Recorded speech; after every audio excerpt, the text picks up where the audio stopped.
Happy Thanksgiving from the Moser family. I hope you have a great day and you guys can enjoy the rest of the video. Just a little bit of talking about getting set up for organic and conventional and the things that we plan to do here on the farm. And we do have to put another bin up, so I didn't bring that up, but so we can dry the organic. We're going to put an outside dryer up for that small one and another bin eventually. So a lot of stuff to come. Hope everybody has a great day, and thanks for being a part of our YouTube channel. Have a blessed day. Hey guys, a company reached out here and they sent me this little portable generator thing. I don't know what you call it, but it's a little power pack, and it's supposed to last a long time, and it's nice to throw in the back of the truck if you need some power. So I have it here running the lights here in the shop,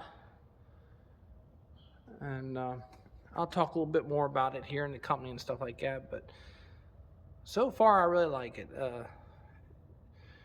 For charging things, I have a 12 volt here plug-in, regular cord plugs, and for phone chargers and stuff like that. Be a nice item for camping, but we have used it here on the farm for a little bit now, and done some things with it, but it seems like it does a stand-up job so far. They claim it can do a lot of different things as far as how long it can run and stuff like that, so there you can see it's put power out to the cord there to the lights. So this is a project here. We're gonna get ready to pull this motor out, and probably start that one here on tomorrow. Tomorrow will be Friday. Today's Thanksgiving, so I just wanted to throw this in here in the video that we're going to talk about a little bit, getting ready for 2023 planting season and what we have to do. My son Justin and father-in-law, they got the tools already lined up here nice. It almost looks like a little doctor's office. We're going to have surgery on this thing, so we're in good shape as long as it don't bleed green. Green is, it takes this stuff right here, some of these projects. But we do have another motor. Some things we're going to have to send away, get checked, and then put in here and see if we can get it to fire before we do anything else.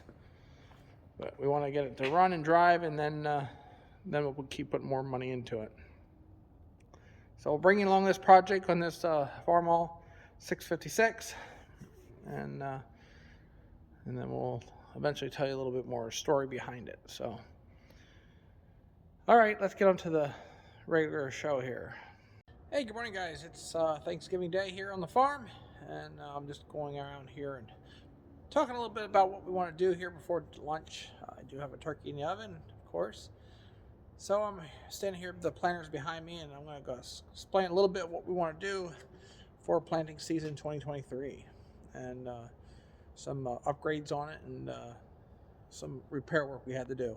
So I hope everybody has a great day with their family, and we have so many things to be thankful for in this country, especially what we're going through and the challenges of everyday life.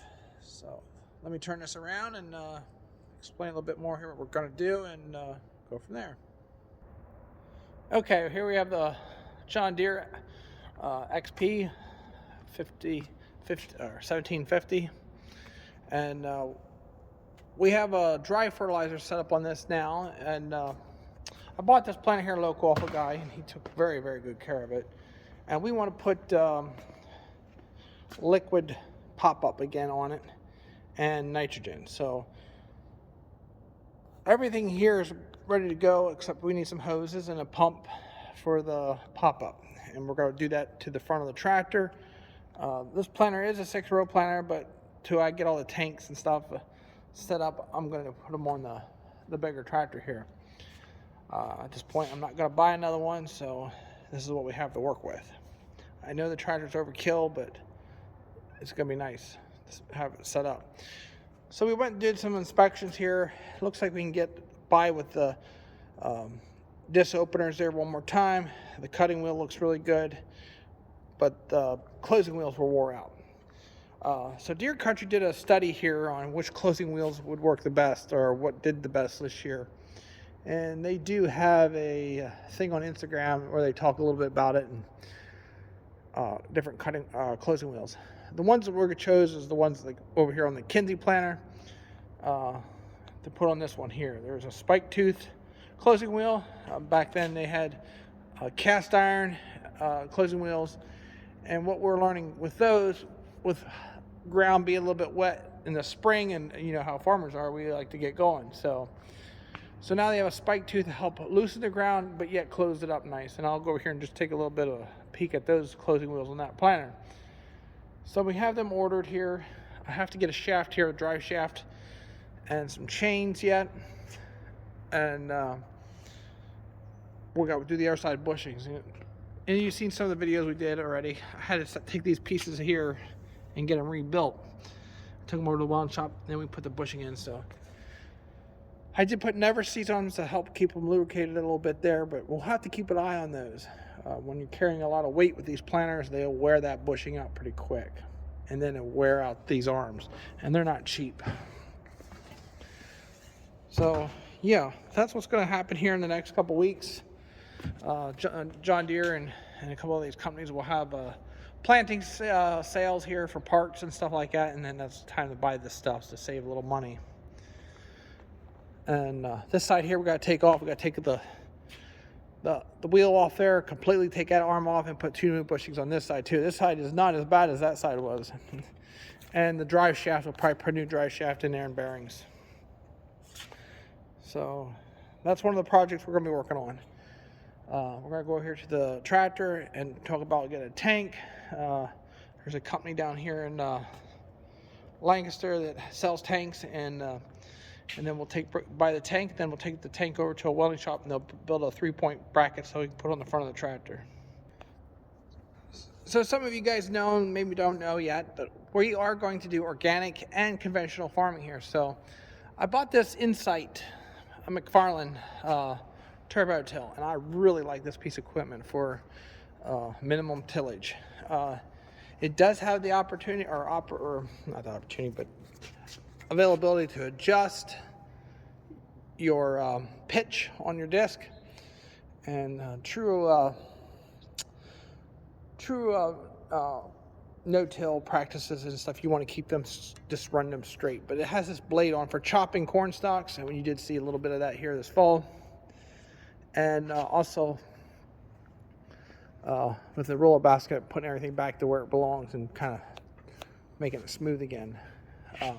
On the organic corn side, I'm going to just use this here. I'm not going to use no tillage this year.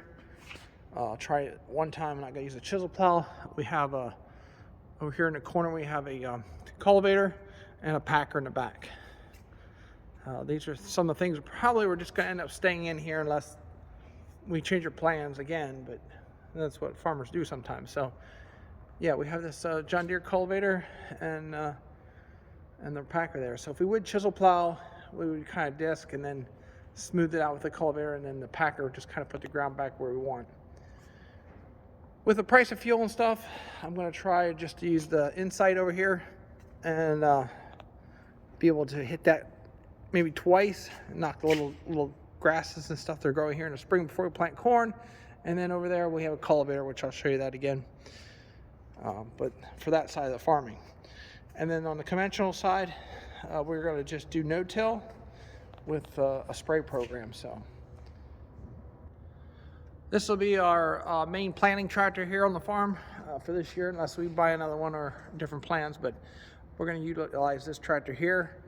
This is the front 3-point I'm going to talk about. We want to get a tank on the front here, probably about like a 500-gallon tank, and get it set up here for 3-point. And then we can put it on, and then we'll use these outlets here to run for PTO on the pump to push our liquid pop up. And then we can regulate the speed with the tractor in there with the outlets. This tractor here is kind of designed for a planting tractor to begin with. It has all your high flow and all your adapters and stuff on the back here for the planters. So and then an ISO bus. So yeah, this is going to be the tractor that we'll choose this year here to plant with. I know it's overkill, but it's set up. We might take the duals off and stuff and set up for 30 row inch spacing again for this one. So this is the casting wheel that I'm putting on that planter. It's cast, it's a spike tooth, but yet it has like a closing wheel here with the other spikes. So it keeps the ground loose and it allows it to not pack it so tight. And it does a very nice job closing. This planter here is also set up with Y drops on the back here for nitrogen. And it also has a pop-up fertilizer applied too. So we're going to use kind of same concept with this planter over there on that John Deere. But these are the closed wheels that we decided we're going to use here for our 2023 growing season. This will be used for the conventional and then organic side of the farming side. This is the Case 183 cultivator. My good friend Mel brought it up from Dauphin County. I always say Lancaster County just to give them a hard time. But so this is what we want to use here this year. I'd like to do a little bit, a couple other things here for this too. Put a spraying tank on this for cultivating. We have a foliar feed for organic we can put on. So there's a lot of stuff that has to be done this spring to get prepared for planting season. So all the products that we use for the organic have to be certified organic, and we have to keep track. I've been really throwing this up in the air, deciding if we want to go this direction with two different crops. On the organic side, there's a lot of paperwork. We did put organic lime down. We had a company come in there, so now we have to keep a log of that, when it was applied, who applied it, and if they ever wanted to go back and say, hey, what day were you at Mosers and this and that. So there's a lot of paperwork involved.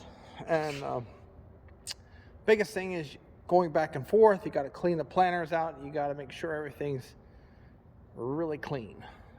So the price difference of doing this is a little bit more with not a lot of less expense, but you're not putting chemical down, and you have a product that you can say it's organic. And I was very proud of the product we produced this year.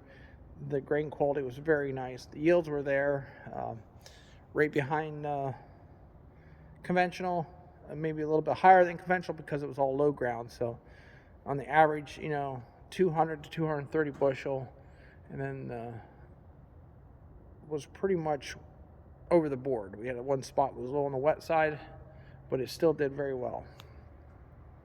So some of these things we're going to be doing here this year to get set up. And we don't have a welder here yet, so I'm going to take it over to the welding shop and have them build this 3-point for me for the tanks, for the tractor. And then we'll have a smaller tank for that cultivator to be able to spray on top of the organic ground, organic product. And I looked at the different companies there out west there, and stuff is expensive, but yet it'll help boost our yields here on the organic side a little bit. And as we get these products coming in and stuff, I'll talk a little bit more about them. But for now, guys, enjoy your day, and happy Thanksgiving. And like I said before, we have a lot to be thankful for.